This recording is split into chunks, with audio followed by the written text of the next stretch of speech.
The following is intended for a mature audience. Viewer discretion is advised.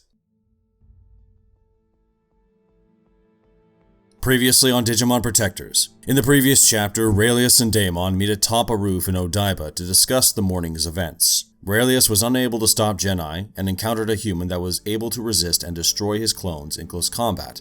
And Takugumon also never returned after chasing him. Railius doesn't see the need to wait for midnight for the DigiDestined to be chosen, or to discover who this human combatant was, thinking it is beneath them to worry about. Daemon orders Railius to find out who he is, because he has perceived this fighter, Captain Archer, as a threat Genai will use against them. Railius reluctantly agrees, but silently assures he will be the one who stands tallest upon the ashes of Japan, not Daemon. Now on to Chapter 4, it all adds up.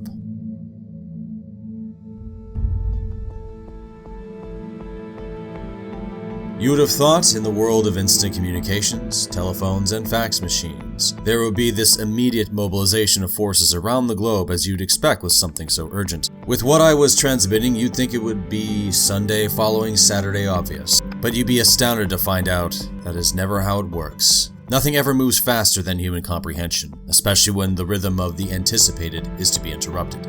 Informing of a new threat is a slow, methodological process, and often either need mounds of evidence to move it all, or so profoundly shocking it abruptly shifts at a breakneck pace to compensate.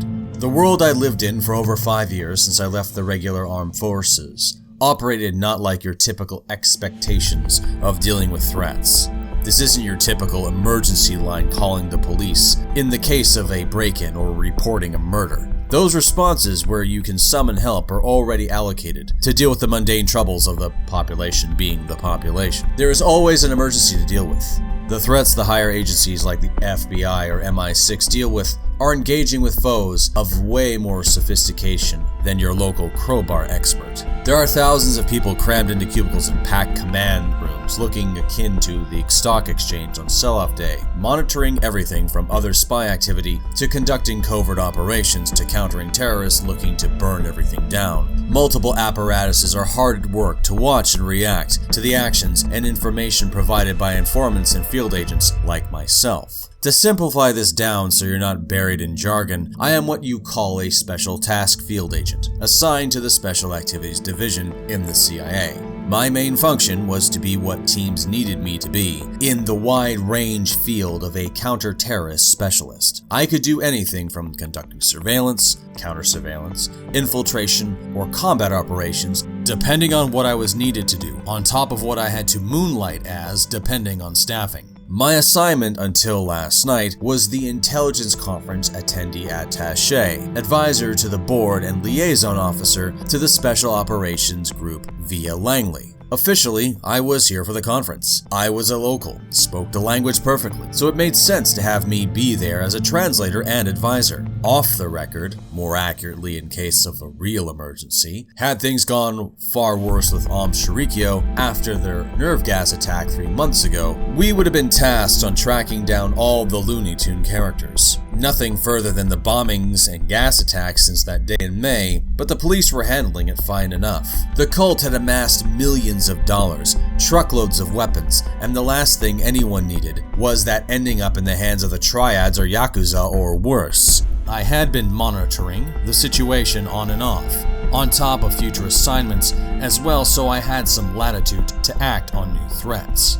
Let's say if through my own intelligence gathering I came up with something to add to the effort. A weapons deal going down in Kyoto between some AUM members and a gang, for instance. Be it from my own initiative or someone pointing me in a direction, it doesn't matter. If I ran it up the flagpole like that, it would be taken as near gospel thanks to my reputation of being a very meticulous and accurate field agent. It would be actioned on appropriately, and my handler would say I had earned a cookie. Apparently there's a plate of them somewhere. I have to go to the local office to get them according to her. It would be dealt with by the local police, and that would be that. Another day, another disaster averted. All of that had nothing to do with what I was doing now. This was a totally unrelated group with no history of violence. Just alleged cybercrimes, if that. Even with the raw data of information, the little I could find, none of it could be used in a courtroom. It was thinner than I remembered. The files had been removed or amended, it seemed. What I had to do was raise an alarm over something seemingly from whole cloth, and in a way that would be taken seriously fast enough. You need to understand what I would be saying is happening would be impossible to happen. The mindset of intelligence groups, or anyone with an inch of sense,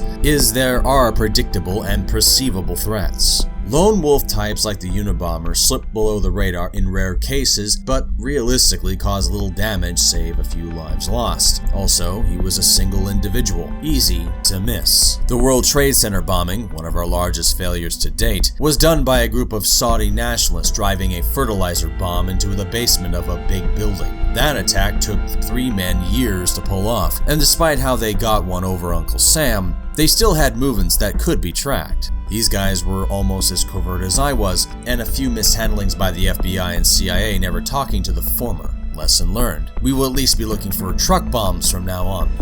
What I was warning about was so out of the ordinary and out of the clear blue sky, it might as well be an alien invasion I was warning about. The Daedalus were an unknown and entirely new organized sect of religious kooks to all the sparse reports out there. Until this very morning, no threat to anyone according to anyone who would look, except now me.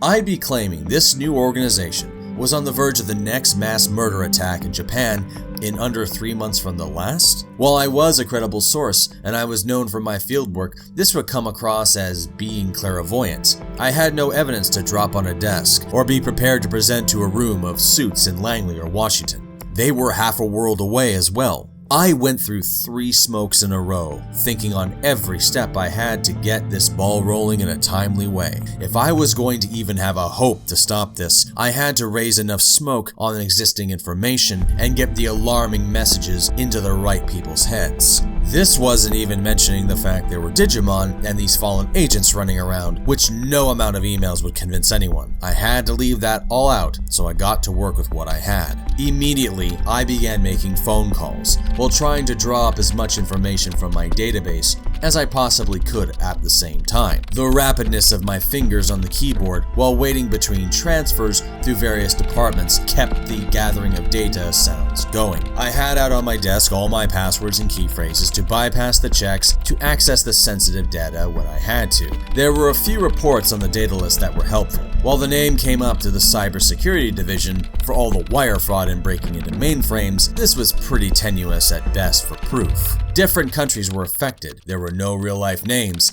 and it was financial white-collar crime, so I had to interject some urgency. I slipped in some observations. The group called the Daedalus might have had some links to Shirikyo since many of their members had tried to form splinter groups. Throw in a mention of a lot of bomb-making inventory was still unaccounted for, along with crates of AK-74 still missing. The ticking typing of my fingers to formulate these flag-raising information dumps was accompanied by the sound of my fax machine sending off the printed versions to multiple numbers. While they were sending off, I stood up to get some more coffee, while waiting on my online request to come back or my phone to go off with the first callback I was expecting.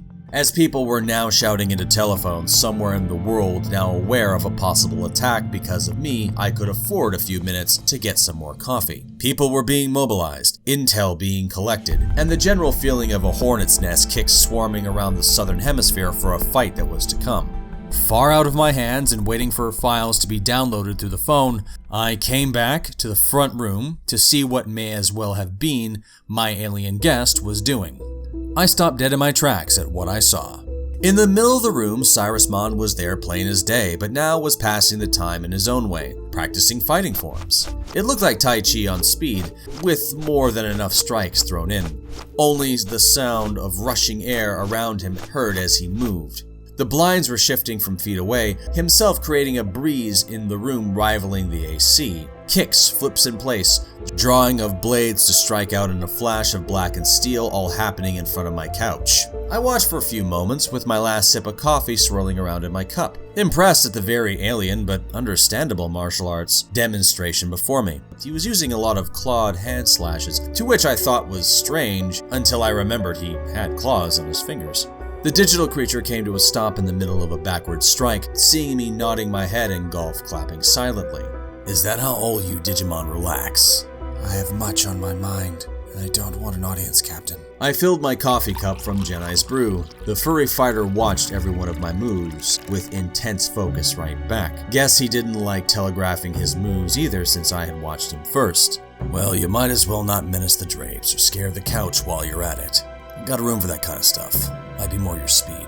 I crossed to the other side of my apartment to where a second bedroom would have been. Instead, I keyed in the passcode. The room opened up into a wide open space. A half gym and half armory, all paid for by Uncle Sam. The floor was all fall mats, with a raised floor section in the middle of the room for the forms I practiced. Around the square were dumbbells and squat racks and a single bench with a barbell rack with plenty of weight loaded. There was a long-distance treadmill in one corner, a punching bag hanging down from the ceiling, from it too that I had wrapped up with extra duct tape over the years. The ceiling had a chin-up bar bolted to the roof for the upper body when I felt like trying to pull the ceiling down. The walls were more modern-looking and reinforced with metal grating for what was the real attraction to anyone looking to arm up. The wall that would have been facing the 10-story drop as to prevent anyone from drilling in to get to the hardware was the dedicated weaponry of the room. From left to right were handguns, submachine guns, and lastly assault rifles with a few sniper rifles. Each had their own corresponding magazines on the shelf under each weapon, which were loaded up. They didn't have the bolts in them, so the guns were useless until they were put in. On a less restricted rack were a wall of knives, katanas, bokens, long staffs, and other hand weapons like brass knuckles and switchblades. There were a few hard case boxes with equipment in it, like holsters, vests, and tactical gear like radios and miscellaneous kit. A lot of the more novelty items were my personal collection from all around the world. Of course, I had my own set of equipment, but it was already signed out to me and in my room. I had other stuff hidden around the house too in case anything got dicey. The shotgun I had out already, for example. Having this equipment wasn't just because I was trusted or a reward for service. Places like these were holdovers for our Cold War with the Russians and the Chinese the last 50 years, or so they tell me. I've only seen two others like it in Budapest and East Germany. According to the government lawyers, this place was left in my name when I turned 18. Some family I never met before died and left it to any remaining family, even a sizable bank account to top it all off. All of my immediate died in an alleged sea accident, and they never left me a dime. When I went more covert, an offer came up to turn it into a safe house for the CIA. Pretty much made living here rent-free, with my alias name on the ownership papers, the stuffy office drone apparition I had mentioned to Jedi earlier if you're curious. Over the years, we made it into a sort of field station complete with secure terminal and phone line in the building. I was the caretaker, so when I was in town, I was the man to give access and give briefs to agents. It made me the official armorer too, responsible for the arsenal in here.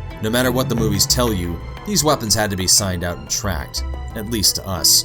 I had the triplicate forms and everything. Even the throwaway guns, which were procured through less than legal means, I had to take account of at least who took it. Nothing left here without a meeting or notice to me in any way. Only exception when I wasn't in town. My local handler and contact at Langley was the only other person authorized to be here aside from me. She took care of the place when I wasn't around. Kept it clean, I had to say. Never understood why she never slept in the bedroom and just slept on the couch. I went as far as to get a new mattress and sheets for her. The reason for the dojo was it was a training room, but I also had a third hat as a combat instructor. Langley often asked if I'd take an instructor role, or fill in for someone to teach agents how to fight. I considered it a short vacation, a lot less to worry about, and a good way to catch up on reports.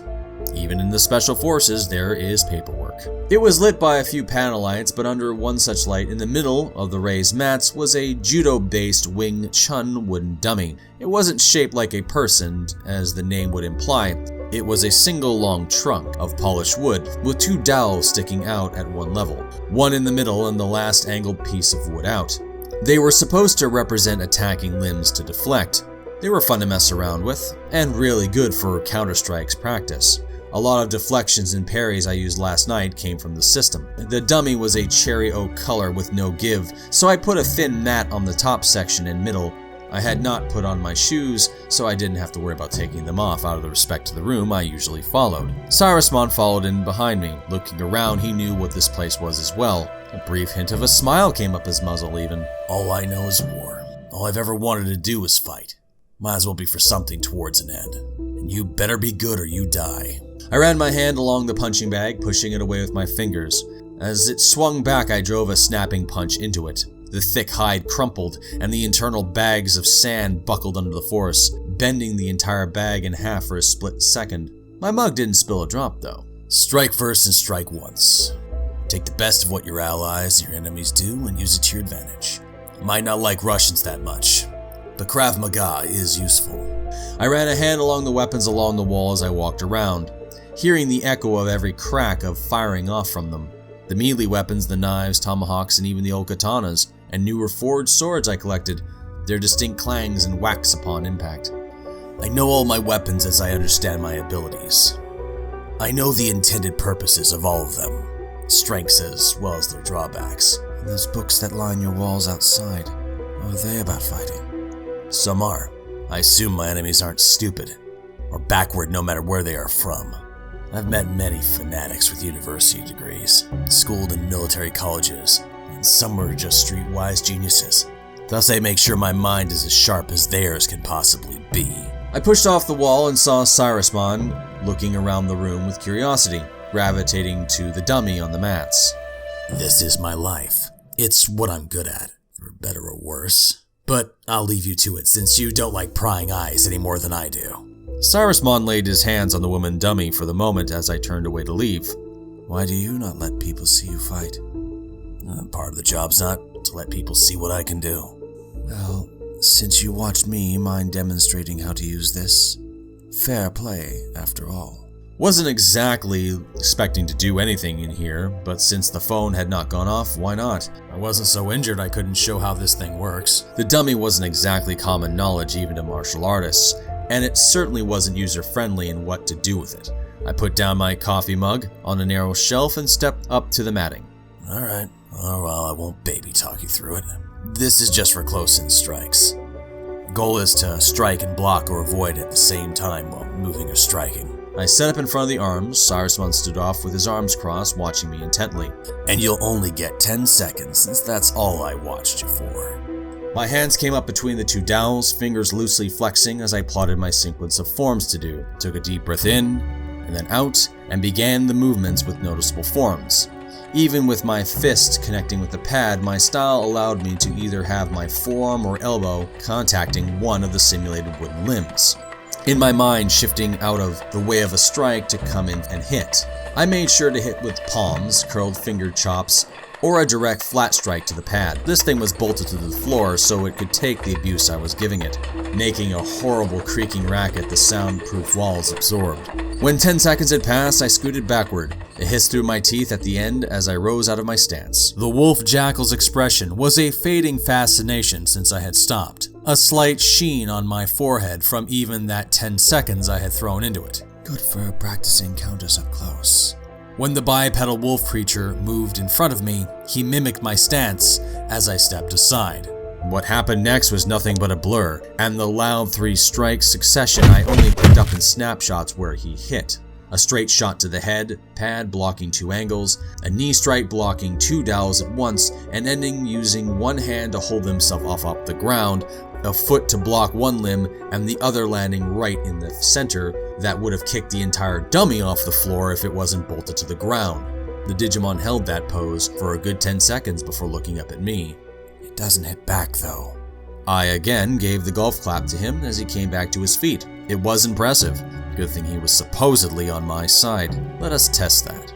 I walked towards the heavy bag and limbered up my leg in a few steps. Well, the nice thing about how I fight is when I hit someone, I threw every bit of my strength into the canvas siding in my leg strike, and the bag, which was not by any means soft-skinned, struck with the crack of a gunshot. I felt a rush of satisfaction sting up my bare skin and hardened bone, not giving a damn. The bag lost its telephone pole figure and nearly bent in half, lurching into the air a bit. Dust even flew off it as it swung up with a permanent dent. I held my stance, leg out when my hips engaged in a snapshot-like pose akin to Cyrusmon's style. The bag came back to a stop against my shin. I turned my head back after a few seconds and shot him a grin as I came back down to a normal stance. The Digimon's eyes were slightly wider for the second before returning to normal. They don't hit back. I went back to my coffee, hopefully it wasn't too cold by now, reaching for it to pick it up. I said you possess skills few humans do, but that isn't enough. You're smart enough to know that. I know they're not. Then why are you even contemplating it? I have to. Observe, adapt, overcome. Been doing it since the second my world met yours. Same as you about me, right? Cyrusmon didn't seem surprised at the accusation. If he was anything like I suspected, he would be doing so by default. You're not someone I'm unfamiliar with. One look at those guns now, your scars last night, your eyes the entire waking time I've seen you told me all I need about you. I didn't answer right away. Where was he going with this? I wasn't about to endure a lecture or an insult. Let's instigate a bit, though. Pick what you say next carefully. You don't know me. Oh? You've nearly been killed twice in less than a day. Doesn't bother you one bit. You've shown me the shrine to preparing for violence. What you do as you said. And you have eyes I have seen for most of my existence. They are the eyes that have stared into the void of evil and never blinked. Cyrusmon stood right over me and made sure he was in my personal space. It's because they're just like mine. Make no mistake, it's not why I don't trust you around me. People who aren't looking to see tomorrow tend to take others with them, is why. I was not ready for that statement, and my furrowed eyes gave it away. On a fundamental level, it was somewhat correct, in one way, but wildly simplified to the point of being absolutely false on the facts. He did not know me, nor the consequences of my chosen profession. In a second, feeling my body heat up and my eyes widen, it caused Cyrusmon to shift backward, like he moved away from bursts of fire surging in front of him. It wasn't fear, it was genuine surprise. It did hit different with the point, and my breath sucked into my chest to retort when I heard the phone go off in my office. Knowing who was calling was far more important compared to this discussion. I raised one finger at him as the Wolfman seemed to relax, returning to the studying gaze he had before. Then don't follow too close and you'll have nothing to worry about. It's why I work alone. Just like you, right? I didn't know if Cyrusmon reacted to my own observation about him. Someone who looks like an assassin from antiquity, complete with the hood and dagger, clearly isn't a crowd person. If I had to put a gentleman's wager on what he did do, was either he remained stoic, or gave some indication of a touché response. Not exactly a dig at the Digimon.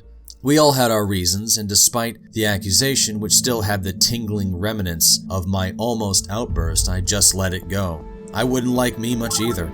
I had to keep it out of my mind as I swooped into my room and picked up the phone off my desk. Hello? Line is secure, Captain Archer. Agent Sato, as per usual. You've stirred up quite a lot of the office with your last few faxes. Care to elaborate? Agent Sarah Sato, native-born Japanese-American, and one of my handlers on this side of the globe at the CIA. Quite the resume for someone her age. Marine Corps intelligence officer, and was scouted by Langley for her work in the Gulf War. I'd met her a few times over the years, only once in the field, and it was for a local assignment in surveillance of some Chinese agents who were operating in Kyoto. Good-looking and sharper than most scalpels, she was a very smooth talker, and like a good agent, always trying to suss out information from everyone. It made me wary, but I don't know if Sato was doing it out of curiosity or wanting to find dirt. Just the way that she was, I guess. I took my seat and started to flip open my compiled reports to get started. I have reason to believe we have a very imminent threat here in Japan, and I've sent off reports as fast as I could. I need this pushed up. Get some more eyes on this, and corroborate this with our local allies expediently. I've gone over what you sent in and across a few other pairs of eyes, and this is very troubling if true. Key is if you have any more substantial corroborating evidence coming our way. I had information and sources which could have easily convinced everyone in the world of what was going on. Problem was, one of them was a human-looking being who could transmute matter, wasn't about to talk, and the second was an upright walking dog creature in leather armor who wasn't either. That's why I needed to call in for what I'm going to do to get it. I'm going to conduct a hasty field operation, but I need you to be ready to distribute a full red alert on agency level. Captain, you know you're supposed to give in-person briefings for this kind of event. We have in-field assets already committed on assignments, and if you want to piss off everyone back in Virginia by taking our eyes off the situation with the cultist bombing attempts to help your personal project, we're going to need something solid. I lifted up one of my newspapers, which had an article written by a local reporter on the subject, circling the name at the bottom as a person of interest. Hiroki Ishida. Quite the intrepid reporter for certain, and one of the few brave enough to write articles about Shirikyo, warning about them for almost a year with his work. What caught my eye was he did write a few articles about these datalists just last week. I had my suspicions about him though, because not many reporters would be so keen to go after a group known to make people disappear. Did you get my request on Hiro Ishida's involvement with the Shirikyo case? I have it right here. Ishida is by all accounts an investigative reporter with Fuji TV, and was feeding information about Shirikyo to a trusted contact inside Metro Tokyo Police. Specifically, a Sergeant Haida in Zero Unit. We know this because he was the lead officer that led the raids on their compounds after the gas attacks. Both of them met while serving in the Japanese Defense Force. Two very civic-minded and dedicated men. Something to work with. Ishida was warning the country about and no one was listening. Now he's made mention the datalists are a problem, so why wouldn't I at least take a look? Captain, you're asking myself and everyone in this field office to be on standby for you. Now, I have no reason to doubt you, but as the station chief said, he wants more than string lines on a corkboard. So far it was working. Not doubting me was all I was really hoping for. I wasn't expecting much action on their part right now. Put yourself in their position. A field agent is warning of an attack no one would have a clue about, and connecting a new group to it to the last Doomsday cult was tenuous at best. There would be a lot of standalone evidence to support it, which I didn't have at the moment. Investigations take time, involve research and surveillance.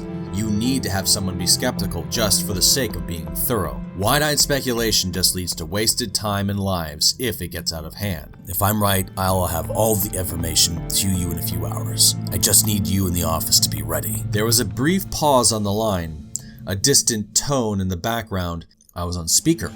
Good. It meant I was in a conference room with other people whose attention I had now. I trust him, sir. Captain Archer, this is Station Chief Mako. I understand you're planning to do this on your own? The station chief was a man who long ago left the field, a relic of the Cold War against Soviet and Chinese influence in Japan, using his wealth of experience to direct the new generation of spy.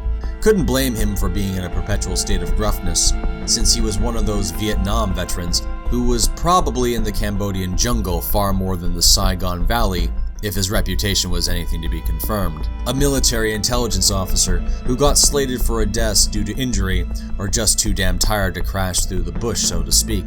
Spoke to him mostly in his office or in a meeting setting. Short, stocky, and a flat top brush cut with the leathery crow's feet around his eyes. Drank ice water like I did. Always had a glass on his desk if I remember, if it wasn't coffee. It's what I do, sir. I just want to confirm I'm right first, hence why I'm calling in with the information I sent and my plan of action. Captain, I have every field agent available working with the Shirikyo cases, and we're stretched thin as it is. Before I pass this to Langley or Washington like your emergency request suggested, I need some surveillance before I action this further. And I don't like agents braving the unknown. It's what you pay me for, sir. Well, if I'm wrong, I'd waste only my time and gotten out of the conference you didn't want me in the first place, sir. There was a bunch of murmuring on the other end. It sounded agreeable. I'll task Sato to you until this is resolved. She's your go-to. I want you in front of my desk with a report before the end of the day is out, no matter the outcome. Are we clear, Captain? I don't know if I can type that fast as he wanted, but that was good enough. I'll be at the office no later than 2000 local time with my findings, Chief. I'll authorize it then. Bring back what you can, stay out of legal trouble, and we will assess your findings and move on from there. I do not want to come looking for you either, Captain. Do you understand me? There was this surreal feeling of effectively lying by omission to my chain of command, the people I worked with, and had trust in me, to be honest. The deception was for the enemy's detriment, and here I was not letting on all I know. While I had no problem lying to someone, if there was a reason to. I prefer using facts and specific information to get what I wanted. Coercion is easier than manipulation. The problem was, if I did tell the entire truth, I might as well size myself up for the straitjacket now. It would be preferable to what I was in for, or whatever the chief would assign me to for wasting his time. If he had to come looking for me, chances were I'd be dead anyway. Acknowledged. See you in a few hours. Hurry back, Captain. I put the phone down, and the moment I looked up, there was Cyrusmon at the door. I wasn't going to assume he wasn't capable of hearing everything I said with the radar dishes on the side of his head for ears. I stood up from the desk briskly and came around it. You lied to them to get permission to save your world. Oh, I'm sorry. You wanted me to tell them about you and Jedi. Full honesty isn't going to help, and I'm sure you do not want to end up on an exam table with a very curious scientist with a scalpel in hand. I'm not going to pretend for a moment there would be a rational reaction to the discovery of a humanoid wolf creature that just appeared on Earth from out of nowhere.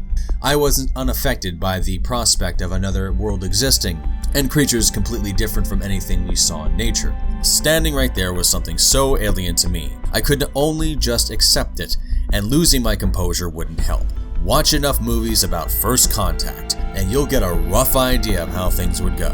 Very bleak and honestly nihilistic to think everything out there is hostile to us, thus be hostile first. The darker reason was, since we as a race had a history of being more advanced, imposing our will on the natives who were not. Alone I could be rational and spoken to by Jedi, calmly explain the circumstance and let it sink in.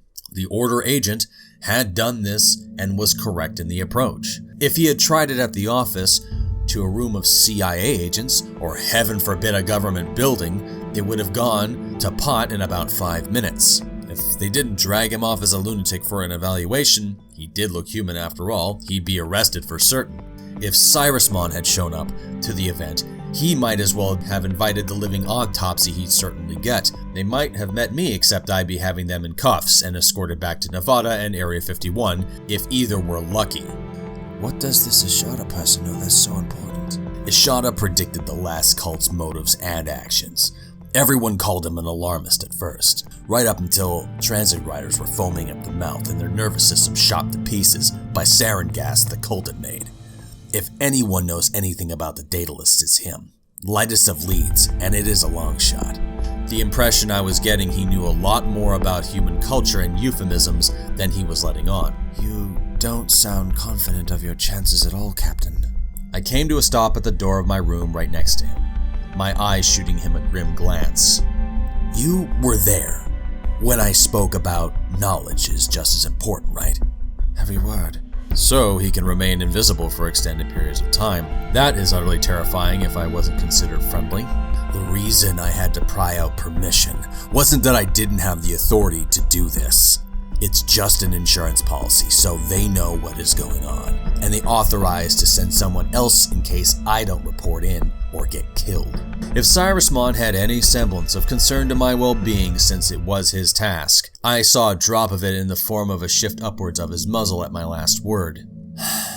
I am going into this situation cold and blind. I have no time to gather information on suspects or locations. I'll have to cold read the situation on the move. I have no idea of their capabilities. I'll have to find out on the fly and adapt. I have little time to waste, so my methods are going to be direct and blunt, and they usually aren't painless to get compliance. Knowledge gain normally prevents such things, but with what methods I am left means it will get bloody.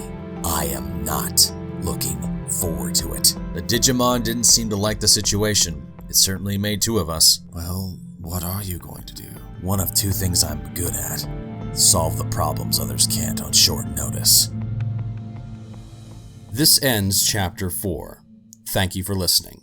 All music provided by Facilian Studios. Narrations and vocals done by Jackson King. Please like and subscribe for further Digimon Protectors content. Stay tuned for the next chapter. Who chooses the Chosen?